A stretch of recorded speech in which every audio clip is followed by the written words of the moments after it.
What is going on, everyone? I am Henry and welcome to TechLore. I made a video a while back on IPVanish calling it a review, but we've matured quite a bit since then as content creators, and we're going to have a much more in-depth review on the service where we actually put a lot of different things to the test and really see, is IPVanish legit? So today we're going to be testing all 5 aspects of a VPN which I look for: security, speed, settings and customization, overall usage, and stability. We will have each category scored, and we will give IPVanish an overall score at the end of the video, as well as my personal opinion on the service. If you don't know what a VPN is, I will have a video around here somewhere in the future with a video on that. Let's dive into the review. The first and most important part of having a VPN, and it's the purpose of even having one in the first place, is security, especially with recent legislation. So IPVanish uses 256-bit encryption, which is the security standard, offers OpenVPN and TCP protocols, keeps no logs whatsoever, and has no restrictions on torrenting or other P2P traffic. On paper, it passes all the security checkpoints. Let's put what we can to the test. First, I ensured my IP address changed using the service, which it did. Then I ran the Heitster DNS leak test, the TorGuard DNS leak test, and the OG DNSleaktest.com, and it passed all 3 of the tests. IPVanish has extremely good security, and there has been no contradiction to this whatsoever. Easily a 5 out of 5 score for me. The second thing most of you are looking for in a VPN will be speed. No one likes a slow VPN, they are painful. First, synthetics. I ran an Ookla speed test using Ethernet. Here's without a VPN, and here is with IPVanish.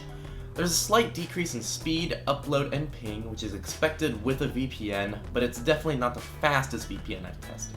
For a more realistic test, I downloaded the Ubuntu ISO torrent, and it performed almost as well, coming in just several seconds slower with the VPN. Overall, speeds on IPVanish are very strong, but I have seen stronger, so I am going to give 4 stars for speed. They were extremely close to being on the top. Now let's take a look at the settings. IPVanish has actually a very extensive amount of customization, which I personally love. You can easily automatically connect to a server when your computer boots up. There are tons of protocol settings. You can change your OpenVPN port, automatically change your IP address every given time interval, and you can customize your DNS settings. Overall, I'm extremely impressed with the large amount of settings they offer, so for me, that is a 5 out of 5 on settings and customization. Now to usage. On Windows, personally, there is nothing wrong with the program, but it's not perfect. It feels clunky, it's not the most visually appealing program, and it's just not my style for layout in the program. On OS X, I have some complaints. First off, the login and setup is so poorly put together. There is no easy way to tell if your login was successful or not.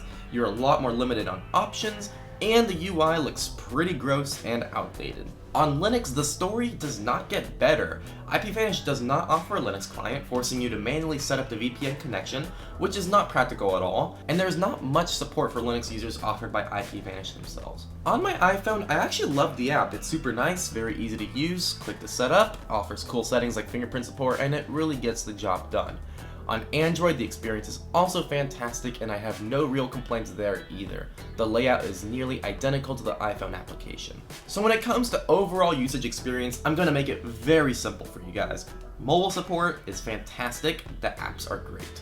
The Windows program is clunky, but still a great program, and if you are running Linux or have a Mac, look elsewhere for a VPN as of right now until they fix those up. Because 2/3 of the mainstream desktop operating systems don't offer a good experience, in my opinion, I'm giving IPVanish 2 stars in this category. For the last section, stability, IPVanish gets a 4 out of 5. I never experienced a crash, disconnection, or bug on any piece of their software or any of their devices with the exception of OS X, which completely freaked out when I put in incorrect login credentials and I had to reinstall the program. So how well did IPVanish score? I got all the scores in each category, and I sorted each category by importance. Overall, IPVanish scored 4.2 out of 5, which is a very respectable score for a VPN. Personally, I would highly recommend IPVanish today to anyone if they're using it on their smartphones and a Windows computer. The moment Linux or OS X gets thrown into the mix, I will instantly say to look elsewhere or wait for them to fix those up.